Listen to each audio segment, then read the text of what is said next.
وہ مزدوروں اور مزدور تنظیموں کے حقوق کے محض زبانی علمبردار نہیں بلکہ عملی جدوجہد میں شریک تھے۔ حسن ناصر کے ساتھی تھے۔ پاکستان نیا نیا بنا تھا۔ جب سیاسی جماعتیں اور رہنما کلیمز کی سیاست اور مہاجرت کرنے والوں کی جائیدادوں کی لوٹ مار میں مصروف تھے تو وہ کمیونسٹ پارٹی کی ہدایت پر کراچی سے لائل پور تک کے ٹیکسٹائل مزدوروں کو حقوق کی جدوجہد کے لیے منظم کر رہے تھے۔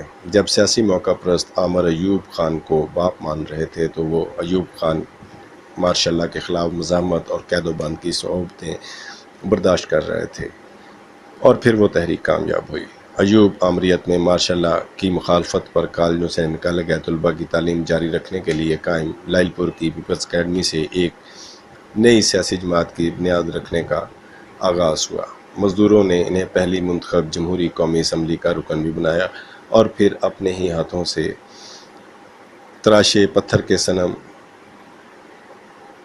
کے ہاتھوں وہ ضمیر کے قیدی بن کر پاکستان سے جلا وطن ہوئے، اور پھر ان کی دیار غیر سے تارک دنیا ہونے کی افسوسناک اطلاع ملی۔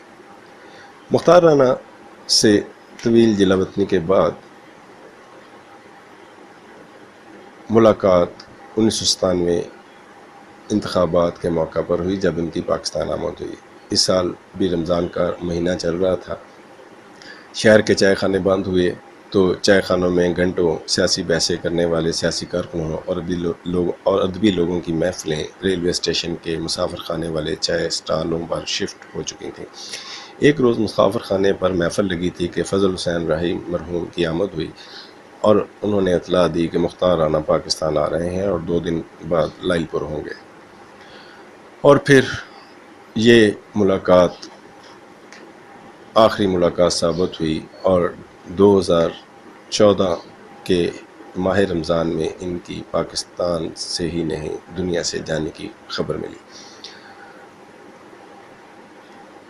پاکستان آمد پر مختار رانا سے ہونے والی ملاقات فلم کی طرح ذہن میں چل رہی ہے۔ مختار رانا کے نام سے آشنائی مجھے میرے والد سے ملی تھی جو خود بھی ٹریڈ یونین تحریک سے وابستہ تھے۔ یہ وہ دن تھا جب مختار رانا کو جلا وطن کیا گیا تھا، اور پھر جب خود سیاسی سرگرمیوں میں حصہ لینا شروع کیا تو مختار رانا کی تحریک اور سیاست سے جڑے واقعات سننے کو ملے۔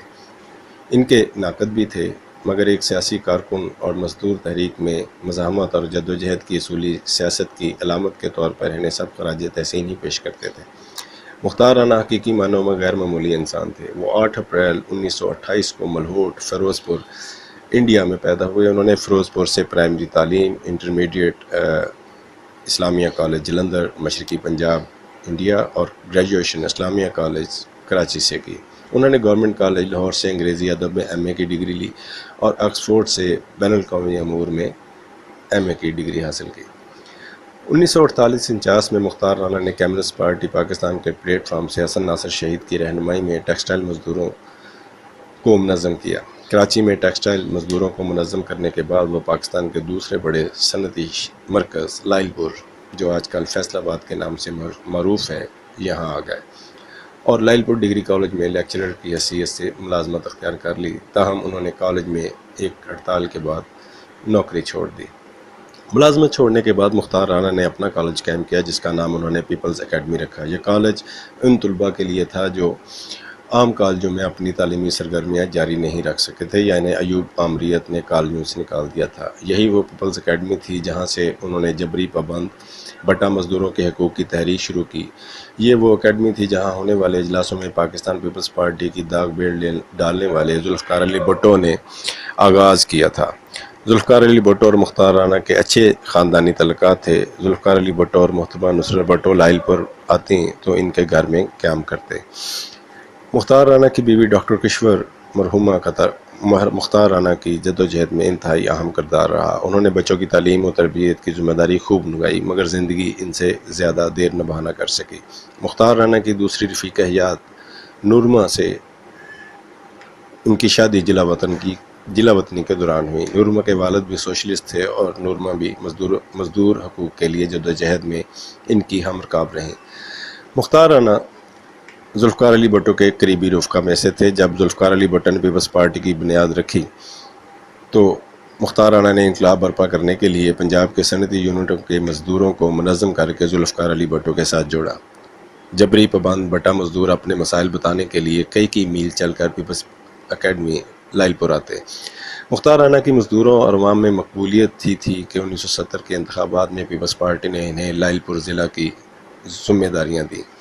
ان انتخابات میں معروف سرمایہ کار رفیق سہگل بھی مختار رانا کے ہاتھوں چت ہوئے۔ مختار رانا کی جدوجہد کو عوام نے قبولیت دی اور پیپلز پارٹی کو ضلع لائل پور سے 90% نشستوں سے کامیابی ملی۔ مختار رانا کی سربراہی میں چلی انتخابی مہم کے نتیجہ میں پیپلز پارٹی کے امیدوار میاں عطا اللہ نے رفیق سہگل کو لائل پور میں شکست دی، مگر جیسے ہی ذوالفقار علی بھٹو آئے تو ترجیحات تبدیل ہو گئیں۔ وسیع صدر ذوالفقار علی بھٹو کے ماشاء اللہ لگانے پر مختار رانا نے احتجاج کیا تو مختار رانا نے بھٹو کو یاد دلانے کی کوشش کی کہ ہم جمہوری لوگ ہیں اور ہمارا آئین جمہوریت کا تقاضا کرتا ہے۔ مختار رانا نے ذوالفقار علی بھٹو سے پارٹی منشور کے مطابق سوشلسٹ پروگرام عمل کرنے کا مطالبہ کیا۔ یہ وہ وقت ہے جب ذوالفقار علی بھٹو اقتدار میں آ چکے تھے۔ مختار رانا نے اقتدار میں ذوالفقار علی بھٹو کی ترجیحات بدلتے جبری پابند بٹا مزدوروں کے حقوق اور آزادی کے لیے تحریک چلانے کا فیصلہ کیا۔ احتجاجی تحریک چلی جس میں پولیس سے مزدوروں کا ٹکراؤ ہو گیا۔ لائل پور شہر میں مزدوروں نے ایک پولیس چوکی بھی جلا دی، جبکہ ایک فیکٹری مالک بھی اس بلوے میں قتل ہو گیا۔ غلام مصطفیٰ خر پنجاب میں ذوالفقار علی بھٹو کے بنائے بے تاج حاکم تھے۔ غلام مصطفیٰ خر نے مختار رانا کو فیکٹری مالک کے قتل میں ملوث کر دیا اور جیل بھجوا دیا۔ مختار رانا کو 5 سال قید کی سزا ہوئی۔ پیپلز پارٹی حکومت نے مختار رانا کی قومی اسمبلی رکنیت ختم کر کے ان کے حلقہ میں ضمنی انتخاب کا اعلان کیا ہے۔ اس نشست پر ہونے والے ضمنی انتخاب میں ممتاز دانشور پنجابی رائٹر افضل احسن رنداوا کو پیپلز پارٹی کا امیدوار نامزد کیا گیا، جبکہ مختار رانا کی بہن زرینہ رانا حکومتی امیدوار کے مقابلے پر رہیں۔ مزدوروں میں مختار رانا کے موقف کو پذیرائی حاصل تھی، جبکہ پیپلز پارٹی میں ریڈیکل سوشلسٹ رہنما بھی مختار رانا کے موقف کے مخالف نہیں تھے، تاہم وہ مختار رانا کے لاہے عمل سے متفق نہیں تھے۔ ضمنی انتخابات ہوئے تو غلام مصطفیٰ خر نے دھاندلی کی انتہا کر دی اور زرینہ رانا کو شکست سے دوچار ہونا پڑا۔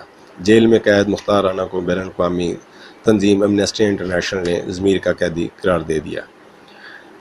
5 سال کی قید پوری ہوئی تو 1977 میں مختار رانا کو رہائی ملی۔ رہائی کے بعد ان کی ذوالفقار علی بھٹو سے ملاقات ہوئی، جس میں ذوالفقار علی بھٹو نے ان سے معافی مانگی اور کہا کہ ان سے جو ہوا اس کی وجہ غلام مصطفیٰ خر کی غلط بیانی تھی، اور مختار رانا نے بھٹو کو معاف بھی کر دیا۔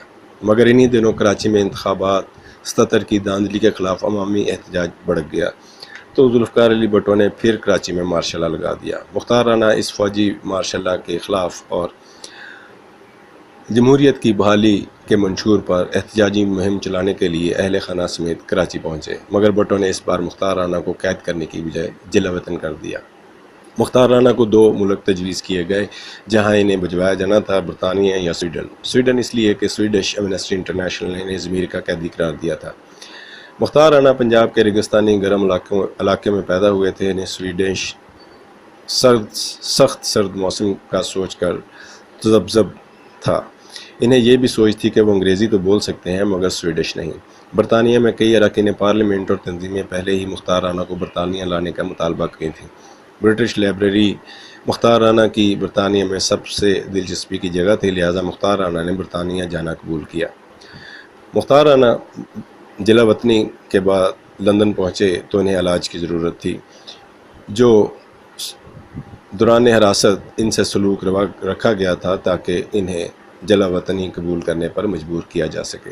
لندن پہنچتے ہی وہ ہسپتال میں داخل ہو گئے۔ دوران علاج ہسپتال میں مختار رانا نے 1977 میں امن و انسانیت حقوق ٹرسٹ قائم کیا۔ اس ٹرسٹ کا پاکستان چیپٹر 2003 میں قائم ہوا، جس کی سرگرمی کے لیے مختار رانا طویل جلا وطنی کے بعد 2003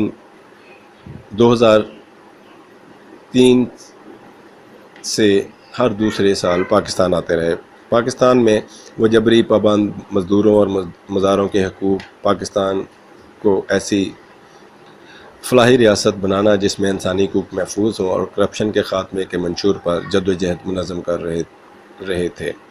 انہوں نے سندھ میں بھی ٹرسٹ کا چیپٹر قائم کیا۔ وہ سندھ میں جبری پابند ہاریوں، مزاروں اور مزدوروں کی اب تک موجودگی کا ذمہ دار پیپلز پارٹی کو قرار دیتے تھے کہ بھٹو سندھ سے تھے اور پیپلز پارٹی کے منشور میں واضح طور پر جبری پابند مزدوروں اور حریوں کو آزادی دینا درج تھا، مگر نہ ہی بھٹو اور نہ ہی بعد کی پیپلز پارٹی کی قیادت نے سندھ میں اپنی پارٹی کی حکومت ہونے کے باوجود جبری پابند مزدوروں اور حاریوں کو آزادی دلائی۔ گزرے کل پاکستان میں مزدور تحریک کی تاریخ میں مختار رانا ایک اہم باب بن گئے۔ مختار رانا نے اپنی آخری سانس تک ایک ذمہ دار کامریڈ، انسان دوست اور عوامی جمہوری نظریات کی روشنی میں عملی جدوجہد کی راہیں دکھائیں۔